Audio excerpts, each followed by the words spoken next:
नमस्कार दोस्तों। उत्तर प्रदेश के बरेली जिले में एक थाने में तैनात महिला पुलिस कांस्टेबल के मोबाइल पे एक मैसेज आता है। मैसेज को देखती है तो परेशान हो जाती है। उसके खाते से 37,500 रुपये कट चुके होते हैं। परेशान होकर अपने बैंक में जाती है जहाँ पे उसका खाता होता है और बैंक मैनेजर से जाकर पूछती है कि उसके खाते से इतने सारे पैसे कैसे कट गए और क्यों कट गए। इसके बाद जो बैंक मैनेजर बताता है उसे सुनकर महिला कांस्टेबल के होश उड़ जाते हैं। वो बैंक मैनेजर बताता है कि आपने जो 25 लाख रुपए का लोन ले रखा है उसी की ये पहली किस्त कटी थी। इतना सुनते ही महिला पुलिस कांस्टेबल के होश उड़ जाते हैं कि उसने तो कभी लोन लिया ही नहीं और 25 लाख रुपए का लोन कैसे दिखा रहा है। कहती है कि साहब मैंने तो कभी लोन ही नहीं लिया। तो मैनेजर सारा डिटेल निकालता है कि किस बैंक से, कहाँ से और किस वक्त लोन लिया गया है। सारा लोन डिटेल निकाल कर पुलिस कांस्टेबल को देता है और वो जाती है, वहाँ से निकल जाती है और सोचती है कि ऐसा कैसे हो गया। तभी उसको याद आता है कि कुछ महीने पहले एक व्यक्ति का फ़ोन आया था जिसका नाम राजन वर्मा था, जो कि लखीमपुर खीरी का रहने वाला था और लखनऊ में बतौर कांस्टेबल एडीजी ऑफिस में तैनात था। जब उसका फ़ोन आता है तो धीरे धीरे दोनों में बातचीत होना शुरू होता है और उनसे बातचीत होते होते दोनों में दोस्ती होती है, धीरे धीरे प्यार हो जाता है। अब लखनऊ से चलकर राजन मिलने के लिए बरेली जाता है। जब जाता है तो महंगी कार से जाता है, अच्छे कपड़े पहन कर जाता है। वो पुलिस कांस्टेबल भी उसके पास जाती है। उस गाड़ी में, महंगे गाड़ी में घूमते हैं सब यहाँ वहाँ, महंगे महंगे होटल में जाते हैं सब खाना पीना खाने के लिए और महंगे महंगे गिफ्ट लेकर राजन उस पुलिस कांस्टेबल को देता है और महंगे होटल में जाकर दोनों शारीरिक संबंध भी बना लेते हैं। और उसी दौरान महिला पुलिस कांस्टेबल से कुछ डॉक्यूमेंट ले लेता है और जिन पर साइन करवा लेता है।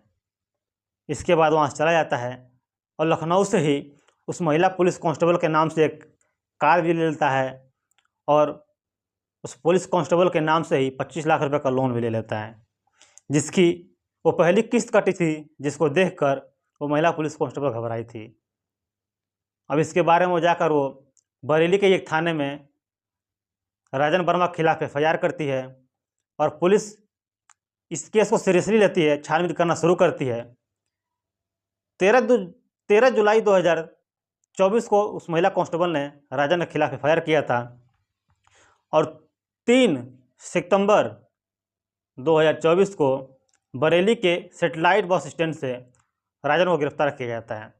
इसके बाद जब पुलिस पूछताछ करती है तो जो कहानी निकलकर सामने आती है सुनकर आप भी हैरान रह जाएंगे। आपकी भी होश उड़ जाएंगे कि कैसे एक 8वीं फेल आदमी दर्जनों महिला कांस्टेबल के साथ शारीरिक संबंध बना चुका था और उनसे मोटी रकम ऐंठ चुका था। ये सच्ची कहानी है राजन वर्मा की, जो कि लखीमपुर खीरी का रहने वाला था, लेकिन फैजाबाद में ही पेठा बेचता था, पेठा बेचने का काम करता था और वहीं पे एक पुलिस वाले से दोस्ती हो जाती है जिसका नाम होता है सुनील।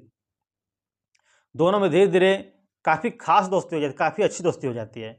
और एक दिन राजन कहता है कि मुझे भी पुलिस में जाने का बहुत शौक़ है, मैं भी जाना चाहता हूँ पुलिस में। सुनील कहता है कि बस इतनी सी बात है तो तुम 5 लाख रुपए का इंतजाम करो, मैं तुम्हें पुलिस में भर्ती करवा दूंगा।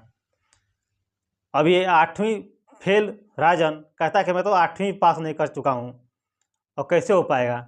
लेकिन सुनील कहता है कि तुम बस 5 लाख रुपए का इंतजाम करो, मैं तुम्हारी सारी डॉक्यूमेंट फर्जी बनवाऊँगा और तुम्हें सरकारी नौकरी दिलवा दूंगा पुलिस में। इसके बाद 5 लाख रुपये का इंतजाम करता है राजन और सुनील को दे देता है।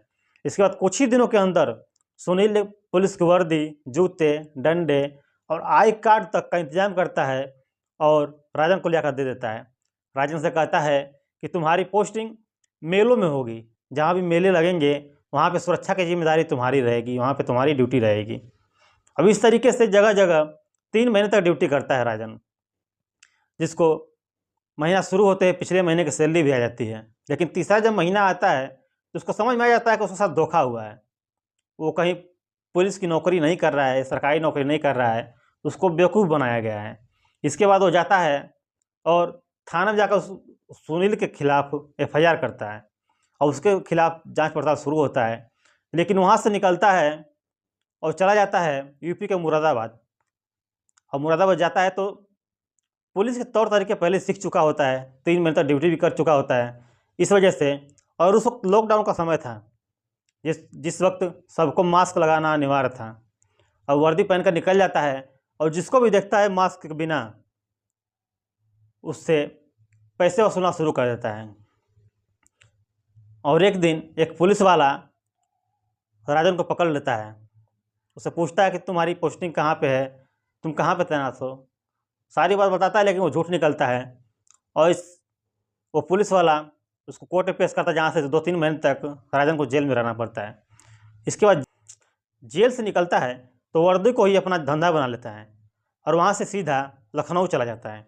जब लखनऊ जाता है तो एक वीआईपी के यहाँ पार्टी होती है, जहाँ पे पुलिस के कई सारे अधिकारी आए होते हैं और पुलिस की कई सारी टीम होती है उस पार्टी की सुरक्षा के लिए, ताकि अच्छी तरह से वो पार्टी बीत जाए।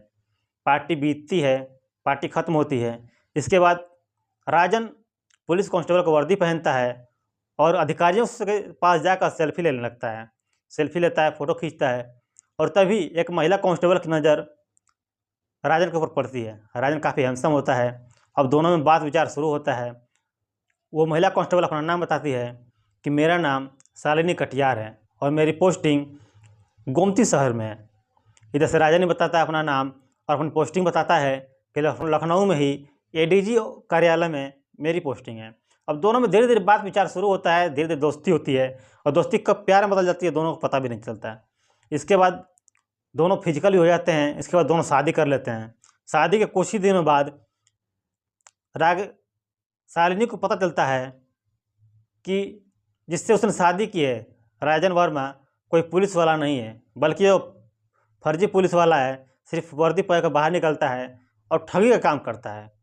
और वो शादी तो कर चुकी होती है, छोड़ सकती नहीं है। और इसीलिए शालिनी भी राजन के साथ मिल जाती है। राजन ठगी का काम करता है, जहाँ भी फंसता है वहाँ पे शालिनी दरोगा बनकर पहुँच जाती है और राजन को छुड़ा लेती है। इसी तरीके से एक व्यवसाय के जरिए राजन महिला पुलिस कांस्टेबल का डाटा निकालता है, खास करके उनका जिनका सरनेम वर्मा होता है। अपनी बिरादरी का झांसा देके उनसे बातचीत करना शुरू करता है, उनसे दोस्ती करता है, उनसे प्यार करता है, उनको महंगे महंगे गिफ्ट ले जाकर देता है और होटल में ले जाकर उनके साथ शारीरिक संबंध बनाता है। इसके बाद शादी का झांसा दे करके घर खरीदने के नाम पे, तो कभी कुछ करने के नाम पे वो महिला कांस्टेबलों से मोटी मोटी रकम वसूलता है और जो भी रकम मांगता है वो सारा पैसा राजन के पत्नी के खाते में जाता है। अब इस तरीके से लगभग 12 महिला पुलिस कांस्टेबल के साथ धोखाधड़ी कर चुका था, उनके साथ शारीरिक संबंध बना चुका था। पहले दोस्ती करता था, अपने आप को एडीजी ऑफिस में तैनात बताता था और दोस्ती करके प्यार करता था। इसके बाद महंगे महंगे गिफ्ट देता था और उनके साथ शारीरिक संबंध बनाता था। इसके बाद पैसे ऐंठता था। अब इसके बाद जब पुलिस छानबीन करती है तो उसके मोबाइल से सारा डिटेल निकल के आता है। इसके अलावा कितनी सारी पुलिस कांस्टेबल और होंगी जो खुलकर सामने नहीं आई थी और इस तरीके से एक पुलिस कांस्टेबल आगे बढ़ती है और ये पकड़ा जाता है और पति पत्नी दोनों, राजन और राजन की पत्नी दोनों को जेल होता रहता है। तो दोस्तों, आप लोगों को कहानी अच्छी लगी हो, इस वीडियो को लाइक ज़रूर करिएगा और इस चैनल को सब्सक्राइब कर लीजिए, बेल आइकन को दबा लीजिए, ताकि इसी तरह कहानियाँ, इसी तरह की घटनाएँ जब भी मैं पोस्ट करूँ आप लोगों को सबसे पहले मिले। तो मिलते हैं अगले वीडियो में एक नई कहानी के साथ, एक नई घटना के साथ। तब तक के लिए आप लोग खुश रहिए, स्वस्थ रहिए, अपना और अपनों का ख्याल रखिए। मिलते हैं अगले वीडियो में, तब तक के लिए जय हिंद।